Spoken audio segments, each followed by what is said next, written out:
J'ai reçu dans ma ferme un étudiant stagiaire, je précise bien, d'une université dont j'aimerais taire le nom. Alors, pendant une discussion, le monsieur me fait comprendre que il a reçu un cours de porciculture. Un cours de porciculture d'un enseignant. Et l'enseignant en question n'a pas une ferme de porc. Pire encore, l'université n'a pas une ferme de porc pour faire des expérimentations. C'est pareil avec le lapin. C'est-à-dire que on a des enseignants qui nous donnent un cours sur l'élevage du lapin, qui n'ont pas une ferme de lapin. Il n'y a pas un laboratoire pour faire des expériences. Il n'y a pas une ferme pour faire des expériences. Mais on enseigne quoi à nos frères dans les écoles d'agriculture pendant 5 ans? Moi, j'ai vraiment envie qu'on en débatte, qu'on en parle. Parce que c'est quand même inconcevable que dans une grande institution d'État, on forme des grands ingénieurs en 5 ans. Et au sortir de la formation, les gars ne sont jamais allés faire des expériences. Alors, puis, parce que j'ai vraiment échangé avec ce mec qui était très ouvert, qui me disait que, par exemple, sujet du lapin, il me fait comprendre que on leur donne des cours, des supports PDF. Voilà des ingénieurs. Donc, ils ont reçu le cours sur le lapin, qui est un PDF. Et l'enseignant est venu expliquer ça en un jour. L'enseignant est venu expliquer ça en un jour. Non, les gars, expliquez-moi. Est-ce qu'on est dans un pays sérieux? Quel est le problème? Quel est le problème? Je ne sais pas si c'est pareil dans d'autres pays africains. Mais quel est le problème? Pendant 5 ans, c'est énorme. Mais là, il y a un problème. Alors, ici, à qui la faute en fait? À qui la faute? Je vais peut-être pas remettre le tort aux enseignants, hein? Non. C'est d'abord l'État. Parce qu'en réalité, si les enseignants ne reçoivent pas, c'est pas l'enseignant qui est censé créer un laboratoire à l'université, c'est pas l'enseignant qui est censé développer une ferme à l'université. Peut-être pour ses propres recherches, il peut faire ça à la maison. C'est pas l'enseignant, c'est l'État. Donc la faute revient logiquement à l'État, qui ne fait rien.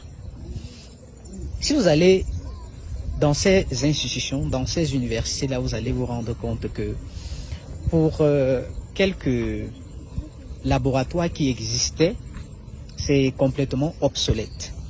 Quelques laboratoires qui existaient. Donc en réalité, on apprend aux enfants à réciter les cours à l'université. Nos ingénieurs.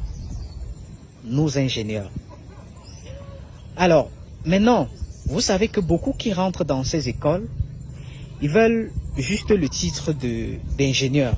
On va les appeler des ingénieurs à leur sortie. Donc, ce qui va leur conférer de l'autorité. C'est ça qui est dangereux. Parce que beaucoup d'étudiants vont dans les écoles, dans ces écoles d'agriculture, juste pour avoir le titre d'ingénieur. Parce que le vrai étudiant, j'aime bien leur expliquer ça pour ceux de mes élèves avec qui je travaille, le vrai ingénieur, c'est un ingénieur de terrain. Allez rencontrer des gars qui sont sur le terrain, voilà les vrais ingénieurs. Allez rencontrer les gars qui choquent tous les jours. Parce que vous avez cette théorie. On vous a enseigné cette science-là. C'est à vous d'aller sur le terrain, de mener des expériences dans des fermes, dans des plantations et ramener les résultats. Mais si vous voulez dormir sur vos lauriers, vous serez des piètres ingénieurs. Allez dans les fermes au quotidien, tous les jours. Menez vos propres expériences. Laissez l'école, parce que si vous attendez qu'on vous donne le contenu à l'école, vous êtes foutus. Voilà justement pourquoi vous aurez constaté que beaucoup d'ingénieurs qu'on recrute Ce sont entre guillemets, des totos. Beaucoup. Mais il y a des professionnels, hein. Il y a des gars qui choquent tous les jours. Il y a des gars qui sont pros. Mais combien? Ils sont au nombre de combien en fait? Ils sont au nombre de combien?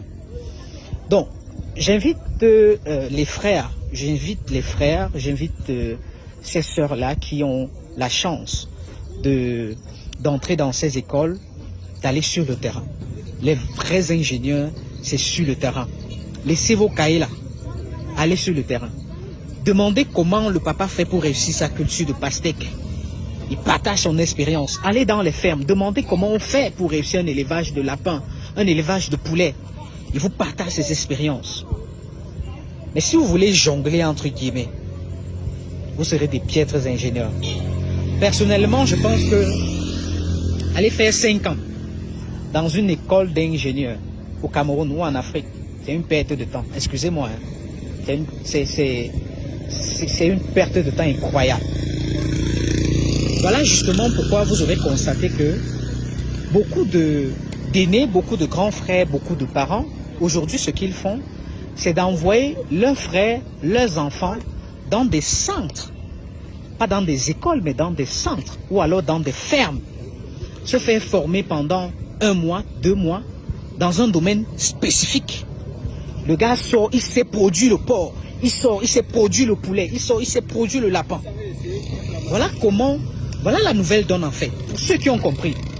Aujourd'hui, très peu envoient leurs enfants faire des écoles parce qu'en réalité, c'est une perte de temps. On recherche l'efficacité et l'efficience.